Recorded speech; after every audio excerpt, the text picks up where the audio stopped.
Next question. What do you mean by nothing can be taught? Please give examples from your school to make this clear. Sri Aurobindo's principle of teaching. First principle of teaching is nothing can be taught. If nothing can be taught, then why our schools are there? They are teaching. Sri Aurobindo's way of writing is beautiful in that way. He says, nothing can be taught implies that everything can be learned. You will not teach. You will create a vibration of learning. You will create an atmosphere of learning. In that atmosphere, children will learn. That is the true meaning that nothing can be taught. Because if I teach them, if they don't learn, can I teach? So I can teach to a stone every day, 8 hours. Because I am telling that I am teaching. So I must have the capacity to teach a stone also. Once a teacher told his student, he was not interested to learn anything. He told that I am giving a special teaching to my dog, whistling. To my dog, a whistling teaching. I am peculiar sound is coming. So he said, no, a dog cannot do that. Then he wanted that, let me listen how the dog is whistling. Then teacher called the dog and said that you please whistle. Instead of whistling, it barked. Then student said, you told that you taught it whistling, but he is barking. He said, I told that I taught, but I have not said that whether it learned or not from me. The same thing. So if they are not prepared to learn, what the teacher will do? So can you teach a person if he don't want to learn? So it is important. Huh? That is why Sri Aurobindo says, nothing can be taught. Unless and until he wants to receive, you can do nothing. You can do nothing. So, the greatest contribution of a teacher, Sri Aurobindo says, to create interest in learning. Not to teach, but to create interest in learning. He will learn. We are giving him homework. No. We will create interest, he will give us homework. That is true teaching. He will ask, oh madam, why this happened like this? Why? What is this? What is that? Because he is reading and he has so many questions within, he will ask you. And if you are not ready, you cannot answer him. That is the true teaching. True teaching never starts from teacher to a student, but from students to teacher. But teacher creates an atmosphere. A beautiful atmosphere in which he has always a will to know, a will to learn. That is called nothing can be taught. I will give another example. Even though if you teach, anything you teach, if he is very much receptive, he will exceed you. He will exceed you. I will give you an example. In our integral school, Sri Aurobindo Integral School at Odisha, our principal went to the residence of a student because they used to have an interaction with the parents also. Unless parents know what integral education, they cannot collaborate. So parents also must know. That is why principal and teachers used to visit them. So when he visited, the mother of that student said, you see, he is not doing any drawing work. Art work he is not doing.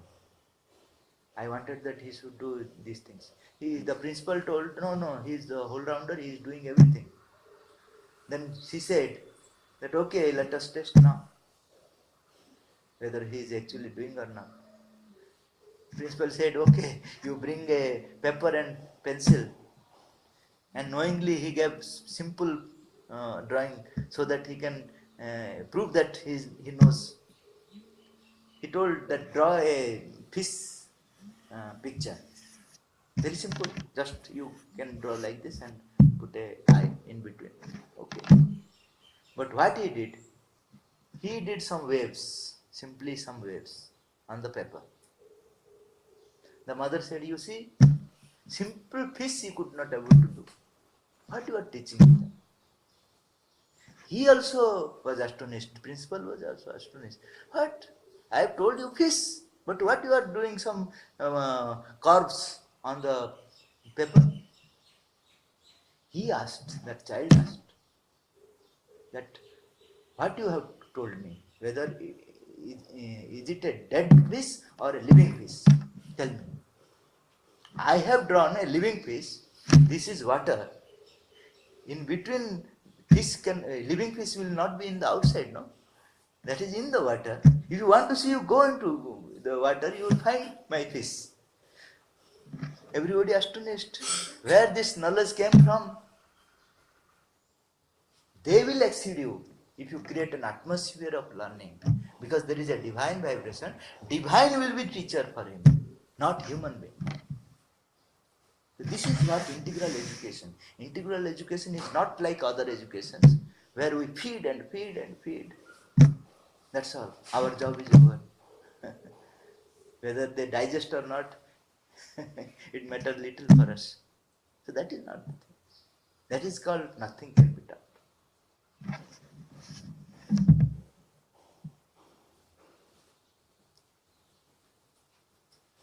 A space scientist also told, a friend of Abdul Kalam, he was asked that how you became a space scientist.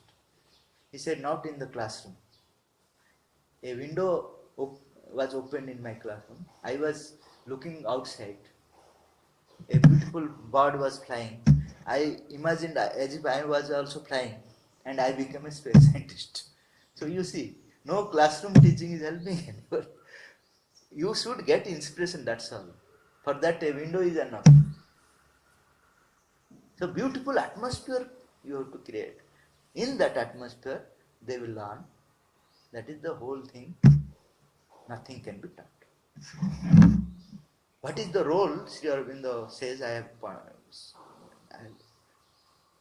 will tell some points here.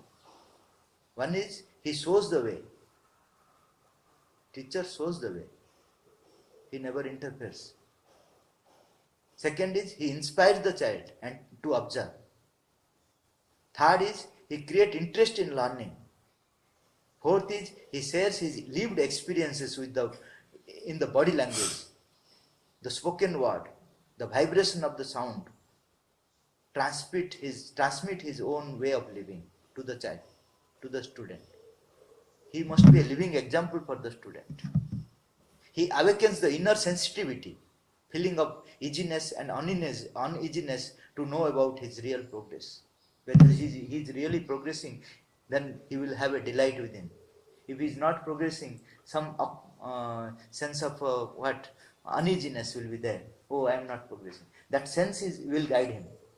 Not outer marks and any standards. Oh, you got so much mark, so you are progressing. We are telling you. No, that is not the real standard for measuring the progress of the child. He will feel that he is progressing. That sense is given to everybody. If he is not feeling, there is uneasiness, that means something he needs. That we have to sense. Not these criteria, whatever we have fixed. He is getting 90, but he does not know anything. He has no experience. He has reproduced. He memorized everything and reproduced. He has no knowledge. But we say he is a very good student. No, that is not the knowledge. That is why Mother said, we do not want brilliant students, we want living souls. We do not want brilliant students. Brilliant student what? He memorizes everything and reproduces everything without experience in it. He has no experience.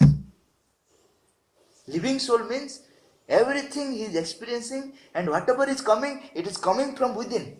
Not from the book or anybody, whoever is said. No. It is coming from within. His knowledge is coming from within.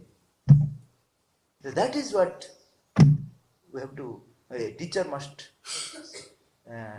prepare the child that within him the sense of what that uneasiness or comfortness, these two should be developed more and more. They have, but we have to develop more so that they will know whether they are progressing or not.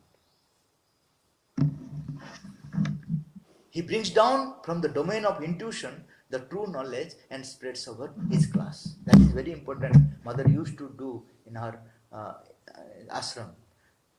We are teaching students, no? But what mother was doing, the children were sitting there and one subject, any subject, mother says that let us meditate on the subject. Let us concentrate on the subject, not try to understand. Mind is always trying to understand. Let us concentrate. Concentrate means heart. And she found revealing expressions of the children, which is not in the book even. Which was not in the book even. They said so many things, so many new things, because they experienced. So our class must be like that. Simply we should not teach them. Memorize them, not. You meditate with the subjects, whether it is a science, anything, any literature. Try to them concentrate. Don't try to understand. You visualize. Slowly the words will disappear. Words will disappear. That will become a light. That book become a light. As if his book is giving you so much flow of energy and consciousness within you. That is what mother says, that teacher will bring down from the domain of intuition true knowledge and spreads over his class. Creates the psychic atmosphere of love and beauty. If you do not love your students, and atmosphere is not, if it is not beautiful, beautiful only not from physical point of view, from psychological point of view, from every point of view it must be beautiful. Physical also. So you should have beautiful gardens with flowers, because that flowers represent divine qualities. So flowers, everything, and the school should be neat and clean. These all will affect him. Apart from that, our thoughts, our feelings towards the student. There should not be an inferior complexion and superior complexion because he has come from a beautiful family. We love him much. He is from the poor family. Oh, chi. No, not like that. Teacher must be impartial, totally impartial. Totally, he should love everybody equally. So that creates a lovely atmosphere through which the child grows. If you don't create, he will be a machine. He will remember something and get the job and gone. Now, you have not prepared anything.